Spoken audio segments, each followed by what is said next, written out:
how can I make this speak to the audience in a way that's going to get them to do the thing that the suits ultimately want me to do, but I can still like do it in a way that makes them feel something. And God, more people need to understand the whole B2B, B2C split. Like, we're not speaking to a building, we're still talking to people. Yeah, absolutely. Yeah, man, there's so much to unpack right there.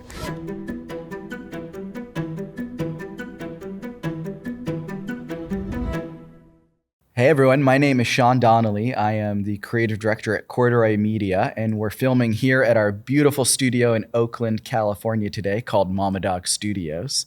And we are talking today with Matt Boston, an amazing creative director I've had the privilege of working with. I want to hear more about like your creative genesis, what like pulled you in.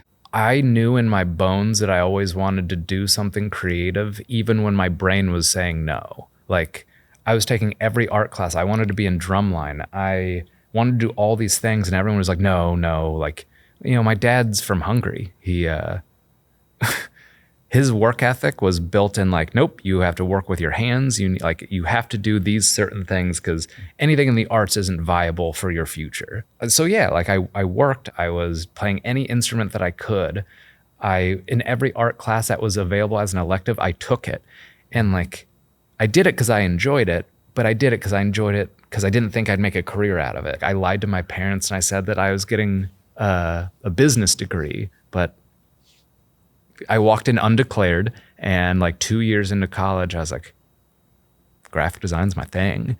But yeah, I was even writing short stories, music, poetry. Like, I was always artistic as a side thing, but I didn't admit it to myself until I was like 20.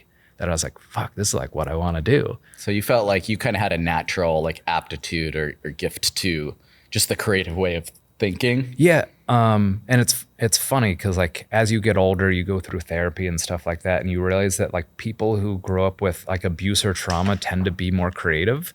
And I had a fuckload of that. So I think that like I needed like expressive outlets, and that just turned into like general creativity. So my brain was wired for escapism, and that escapism was art. I was also super lucky in the fact that like, because I came from an abusive background, there were certain teachers that saw me, and I would have like, you know, self-harm scars or like stuff that like my dad did, and like they kind of were just like, hey, and those were all my art teachers.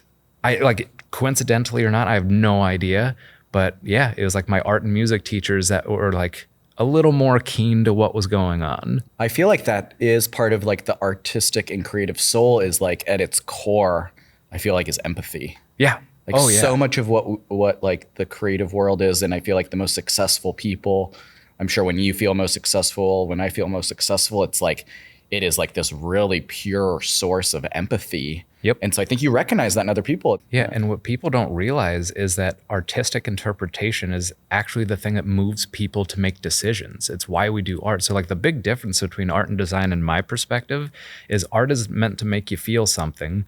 Design is meant to make you do something, but the best design can do both. Mm-hmm. So like, I don't know, having like an artistic background and like my mom was also like pretty undiagnosed OCD. So like, I'm also like a very particular, everything has its place and spot. So that's where design came in. So between those two things, just, it made sense. And then when it comes to running a team and like as a creative director, like safety is everything. It's not about like, hey, I need this by this date. It's giving them the safety to explore, because that's when you get the best shit. Like the best creatives I've ever managed were the ones that you'd like give them what they need to do and just send them off into like their zone. Oh man, and they're better than I'll ever be. And my job is to give them that safety. So like as a team, we can make good creative. How did you pick design to focus on when you're like thinking about, academics? So the things that really fueled me, like I thought I wanted to be a music major because I'd been playing my guitar my whole life, but you know, I had that weird feeling about it. And then I was like, oh, I want to be in music some way. And what I was obsessed with as a kid was art packaging. Like Melancholy and the Infinite Sadness by the Smashing Pumpkins was the first double disc album I ever had. And there was something about like, do you remember the art of that album and how like it had like gold foil and all this stuff? Like I was obsessed with that shit. So I was like, I want to do like album artwork. And then that kind of started to be like, oh, I need like design back. So like that's kind of how I started to dip my toe into it. And if you look at all my college projects, they're all music oriented. And then I just became obsessed with print animation and like every aspect of design. And then sure enough, I was just like, okay, my junior year, I declared my major to visual communication design. Yeah, and that's how I fell into it. Yeah, it's pretty amazing like that. We come from, I think, similar ages where like the influence, I think, of like counterculture, sports like skateboarding, Oh, yeah. snowboarding, and music of that era, like that was the exposure to so much art, like whether it was album covers, but also music videos. Oh my God. There's so much focus on, creative being like, it's my voice, it's my thing. Yeah, dude. And I experienced that. I went to art school and I would like got really personally tired of that pretty quick, where it's like, this is my opinion, my point of view. And for me, like media creation was always about like what else is going out in the world and getting outside of your bubble and being able to expose other people to other perspectives and other ways to see the world. Well, even to dive deeper on your point, like, I think that art is seen as selfish, which is why our parents were probably like, be practical. And like, yeah, in art school, it's like, oh, your self-expression. And like, it's not always about me. Like, especially you're in video, like sometimes it's just nice to be behind the camera. And every creative director I've had, not all, it shouldn't speak in superlatives, but most of them have been my vision, my like, get fucked, man. Like when it comes to being a creative director, you got to think about your audience, and not enough people do that. So like being a creative in a world of tech, we have to constantly go back to strategy. So when you're an art director, you're thinking about how good can I make this look? And when you're a creative director, you're more like, how can I make this speak to the audience in a way that's going to get them to do the thing that the suits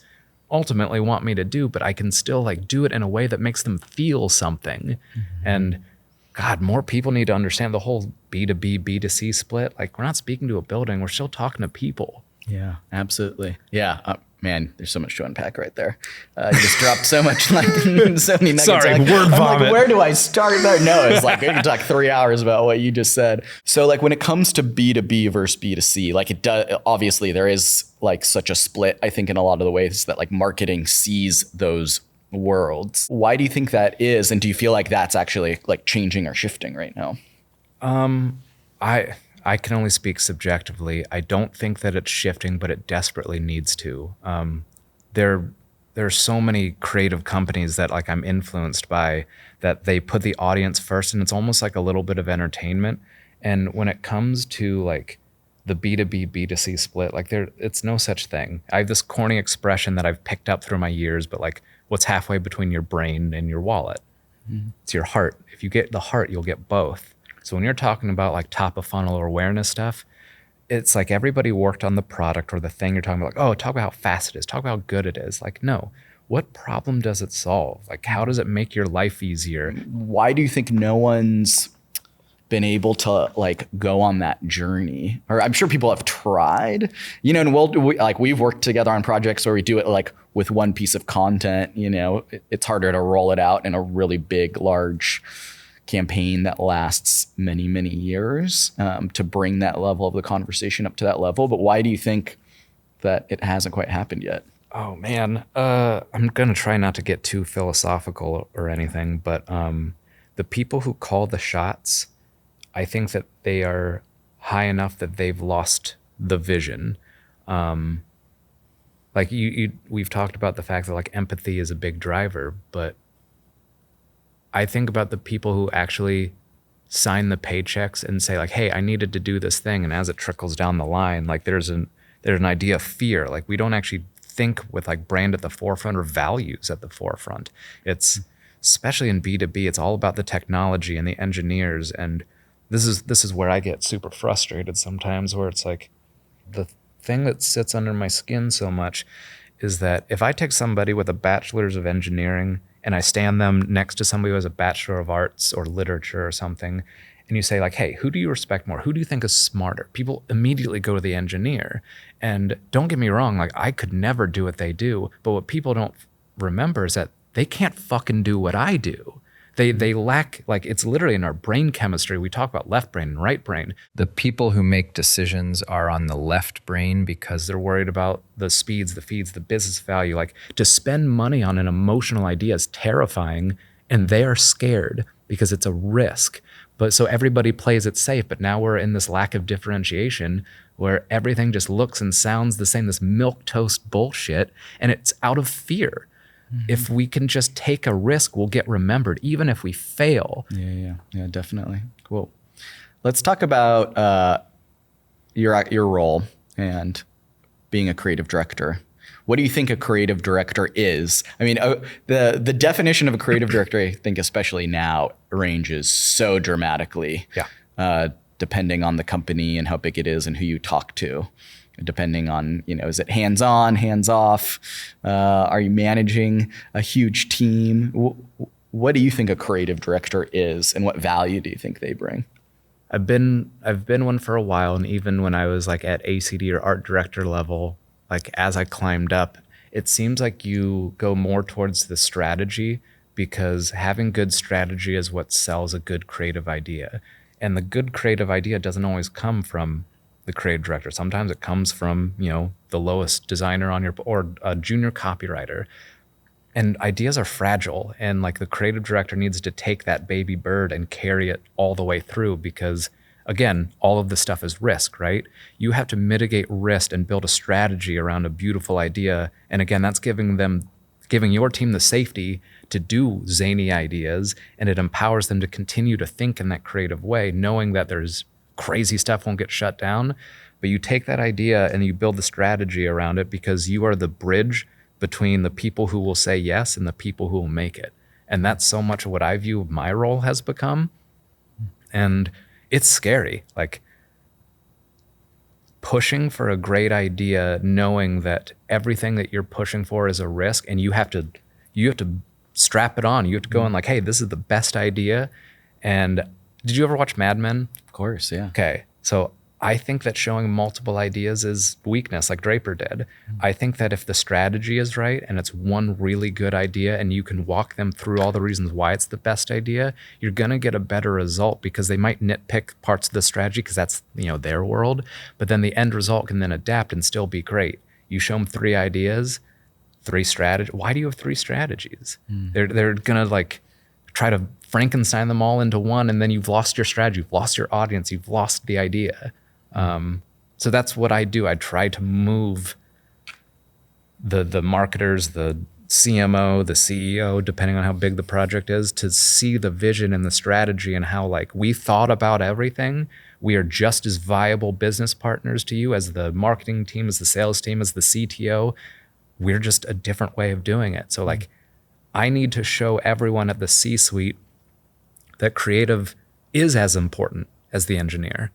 And like ultimately, we are the last thing between you and your customer. It's the thing they absorb. And you need to,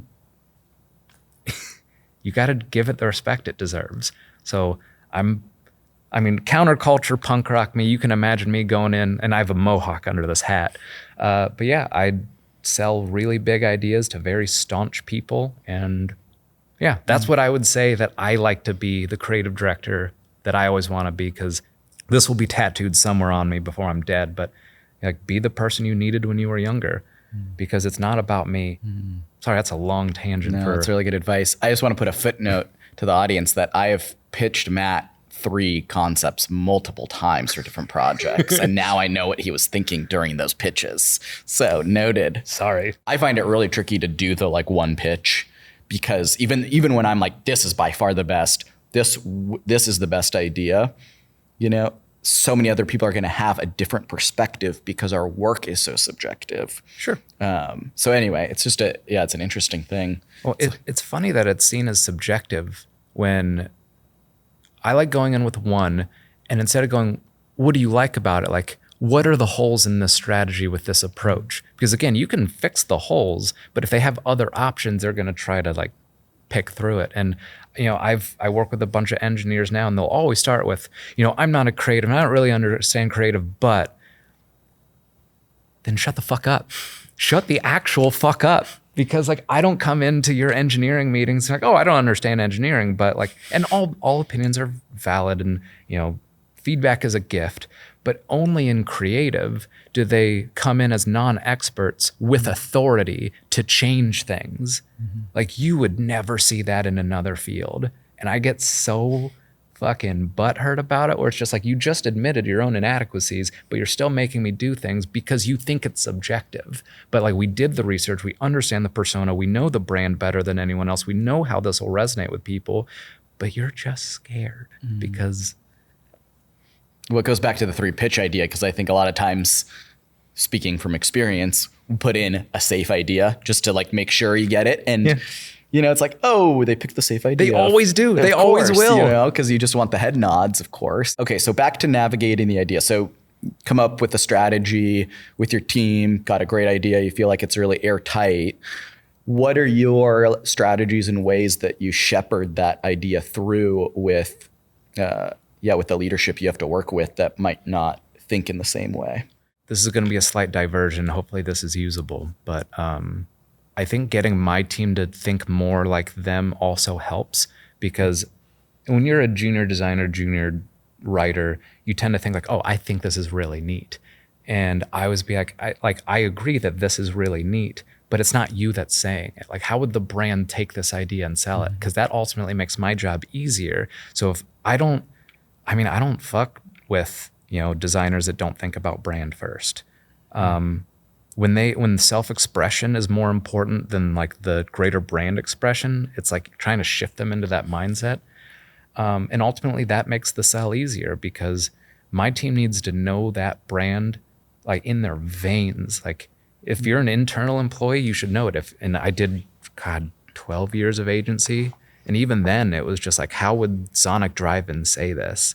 And like, ultimately that's what will sell it to them, where it's just like, here's all the research, here's the tone, here's the brand, here's the execution. So like, selling it is kind of easy as long as you think about it from that way. But you also have to have a leadership team that puts value in brand. And I've been blessed a few times in my career where they have. When they haven't, oh yeah, it's like pulling teeth. It's really hard. Yeah. Do you have a favorite project that you've gone through where you felt like, it was a win on the creative front, and then also it was super effective and successful? I have a few. I don't know if I'm allowed to name names, but like, my designer at Nutanix, she was brilliant and soft-spoken, and we had to redo the brand for our signature event, which was .next at Nutanix. And she made this logo, and I remember going like, this is typographically insane. I'm going to see if I can clean it up. I spent like a day working on it. And even though it was typographically unsound, it was perfectly balanced. And when I tried to fix it, I fucked it up. And I was just like, Paige, you're brilliant. And then the motion designer took the element of it and how it just like rolled through every event, every piece of signage, through all the digital signs. And, and I know it's just a tech conference, but like, I look back at how it's grown since like we birthed it. And I look at it so fondly. With the 2 quietest people I've ever known are the most brilliant creatives I've gotten to work with in my career, where like, those are the people that I want to nurture and defend and give the safety to do shit like that. Cause it was never about me. And they're like, oh, Matt Boston's so great. I was like, nope. Always point to where the credit's due. Cause again, be the person you needed. And I'll always give credit to where the ideas come from. And that empowers them to continue to think differently. Yeah. What do you feel like from going through that big rebrand for, a pretty large company that's growing fast? What was your big takeaway or lesson from going through that big rebrand? Oh man, it was great, because the people that we would have conflict with from a day-to-day, no, like, we brought them in early, we brought them in often. They were almost fatigued with how often we talked to them. But when it came time to flip that switch, nope, not a murmur in the room, because they're like, yeah, seen this, agree. We know you thought through it. And that's why the creative presentation of like, here are your 3 options. Like, they're all new, and like, anything new is jarring. People hate change, and like, they like want to go back to their inner safety. You bring them in at every incremental step. It's like, yeah, okay. I think it's really interesting, because I think what you were speaking to is really speaking your internal audience's language, just like you're thinking of ultimately the brand audience language. Yep. And try like understanding that people that we might be pitching to or getting ideas passed through don't think in the same way. And while they have to kind of come along with us, we also have to understand their own love languages and speak to them in a way that they're going to come along. Yeah, because brand is more than just external. It needs to be wholly adopted internally. So what people don't also realize about a difficulty of being, an internal creative director versus agency is that you need to make sure that the employees live and breathe that narrative. Like it's pen to paper. Like what do you stand for? And like you want every person that walks through those doors to be like, this is my mission. This is what I'm doing. Because the harsh reality of working in what we do, we are ultimately just doing things for sales. And like, it's gross, it's what it is. But the thing is that if the sales team doesn't understand a narrative that is simple and easy to regurgitate, they're going to go back to safety and, sell what's on the truck in their way. No, they got to do it in the brand way, because when we are all speaking the same language and feeling the same feelings, they deliver in a way, and that confidence comes through like, shit, this sales guy knows what he's talking about. And like, if you can get sales to connect emotionally the way the brand does, brand is literally a direct flow to pipeline, but I don't think that the world sees it that way. Yeah. I mean, one of the things I find so interesting about like the brands we've worked together on in this B2B IT world is that when you ask the why a few times, why do you do this? Why, and keep going up 50,000 feet, the thing that it actually does is so interesting and empowering. It's way more interesting than a can of soda. Yeah. Like you're talking about creating a connection between people in literally every realm of technology that we interact with every single day. I mean, it's like a really big deal. Yep. And yeah, it's just so interesting because I felt like that's how we always approached our content with you and other brands we worked with before that. And it was like it was very mind-boggling and interesting and out of the box. Yet coming from a world of storytelling is like, well, that's the obvious way to do it. Why would you do it any other way? I know. And people love stories. They also love seeing themselves in stories. Yeah. Oh my God, why is that just limited to film? It's in anything. Like off the top of your head, what is the first ad campaign for any brand that you remember vividly in your like soul? I would say Nike or Apple. Yeah, think Probably. different. Yeah. Now, okay, let's talk about those two. Did either of them talk about the product in either of those fucking campaigns? Yeah, never. Shit, even Apple's didn't show the product. Didn't have to, because it connected with them emotionally, because they liked the storytelling of like, oh, think different. And it showed like Gandhi, it showed Martin Luther King. Like they want to see themselves in their heroes, and they want to I want to think different. I want to be able to just wake up and say, just do it. And all these scared little fucking brands are like, no. Like that's too edgy. People aren't going to get it. Fuck off. Give more credit to your audience that they can connect those dots, because I think that we just think that everyone's stupid or won't get it. But no, dude, it's like you who is scared doesn't get it. The big challenge with the B2B stuff that I think is also like to me, what I think is also the big opportunity at the same time is that you're asking your audience to basically make like a bet on their career. Whereas with a B2C, it's like, okay, spending $20, spending $50, even $150, you not necessarily going to change anybody's life. But with this B2B tech stuff, when you're trying to convince someone, you're saying, you are going to bet your career on this. We just did a project this week where the guy who used our client's product got promoted to CIO because of using our client's product. Like the make or break aspect of it is so like the stakes are actually way bigger, so the opportunity there I think is actually like really fascinating. I think it makes companies way more risk averse, but like the opportunity to connect and speak on that level, I think it's huge. I also think that there's a side tangent that we don't talk about, is that the ease of access to the purchase in B2C is the only real differentiator. Like B2B, like it has to go through all these checks, these balances. So they want to play it safe from top of funnel to bottom of funnel. But like not enough B2B is thinking about like awareness and top. Like that's where you get to be your B2C. Most B2C is at the top. Yeah. They think that they have to be that way all the way through the funnel. And like, yeah, these technologies that are adopting, there's a lot of checks and balances before they can be implemented. But there's also a fear of like, okay, we've now embedded this thing into our infrastructure. We're stuck with it for X. That's also not true. I like just in my career, think about an employee in a corporate environment, like, oh, we just got rid of blank and we replaced it with blank. Shit happens all the time. It's All the literally time, just yeah. contractual at that point.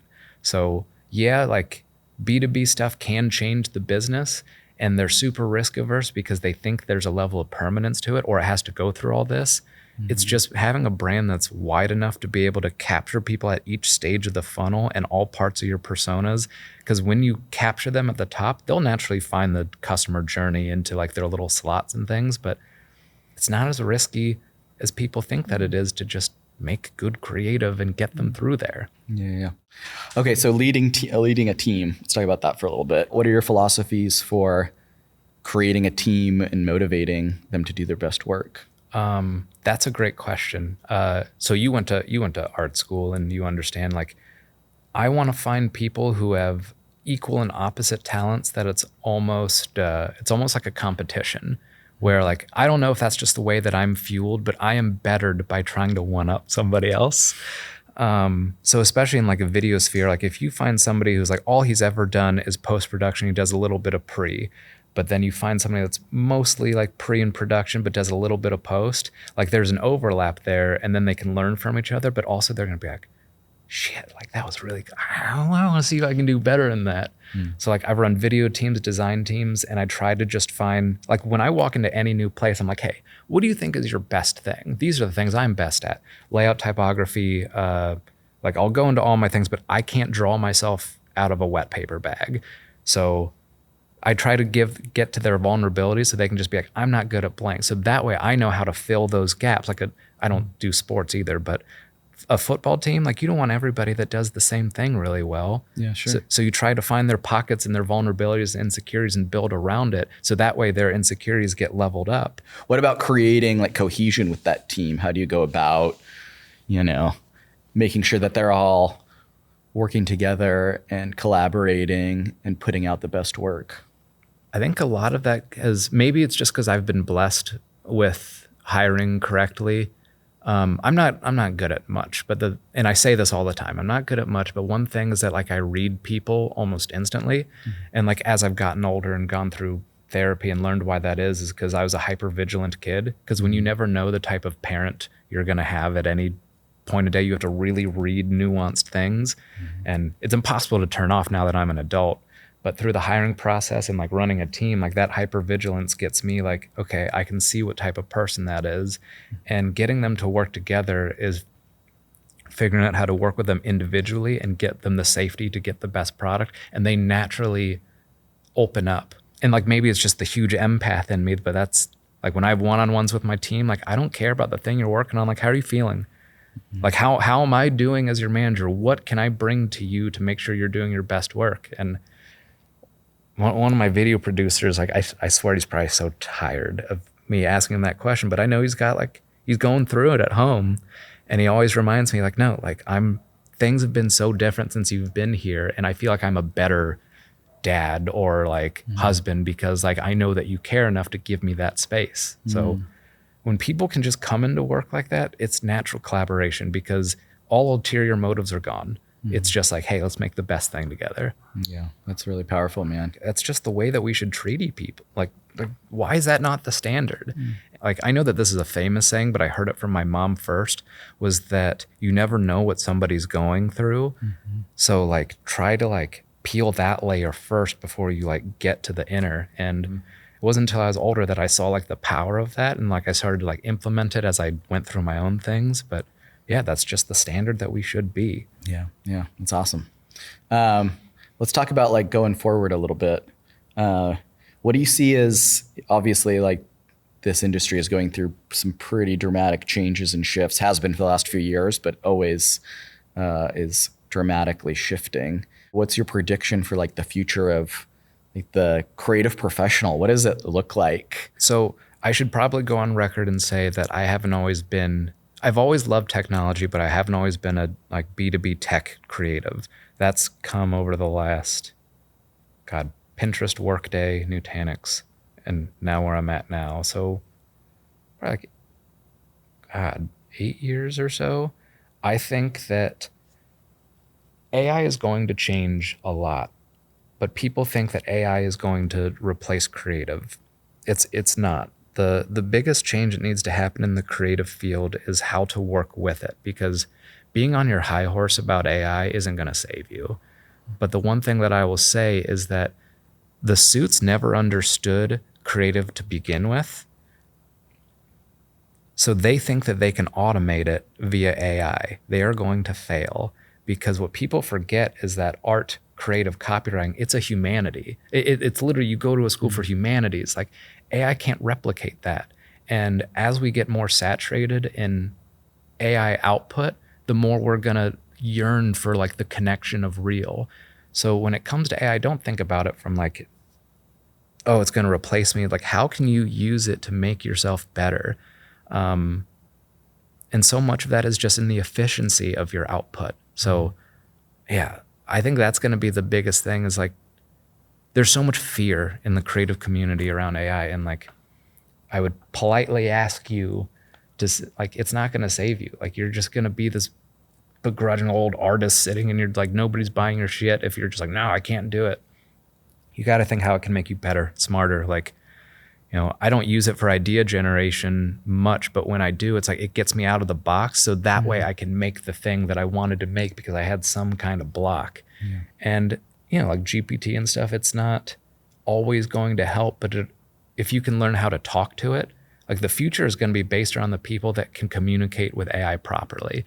And AI is never going to get dumber. It's only going to get smarter. So learning how to talk to it and how it can benefit you is going to go a long way. Yeah, that's good advice. I mean, it's almost an opportunity to not play it safe and to sharpen your voice, because the mediocre will just get easier to make. And as you said, there's already such a deluge of messaging and advertising and content out there. Yep. So it's already really easy to make a lot of stuff and post it out there. It's slop. It's just AI slop. And like, I don't know if you're doom scrolling often, but how often is the top comment, "This is AI"? Like, that ruins your credentials.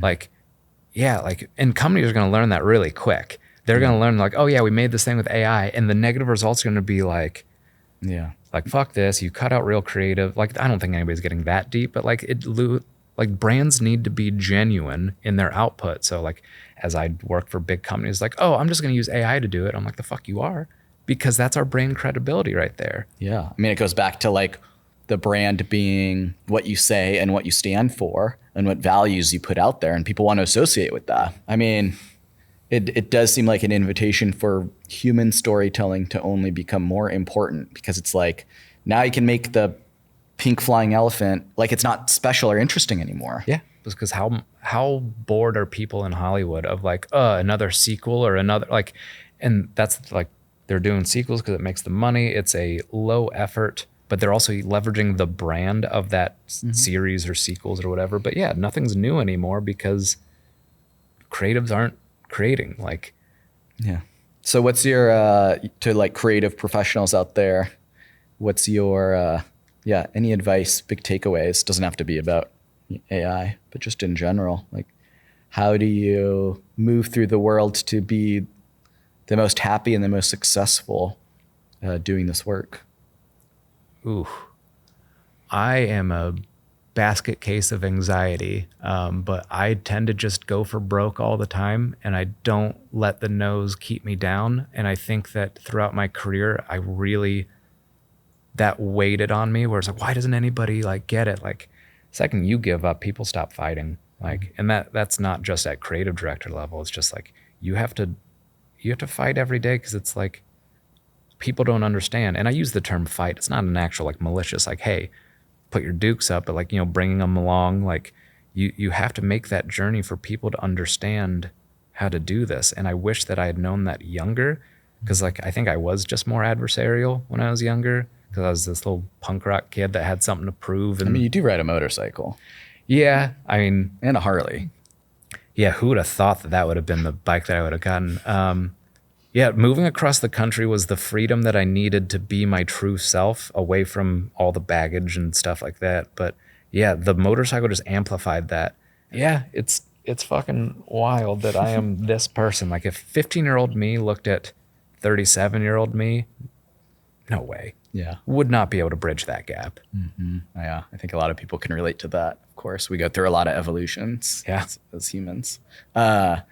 What's your advice for brands, companies who want to be successful and of course have to leverage creativity to do so?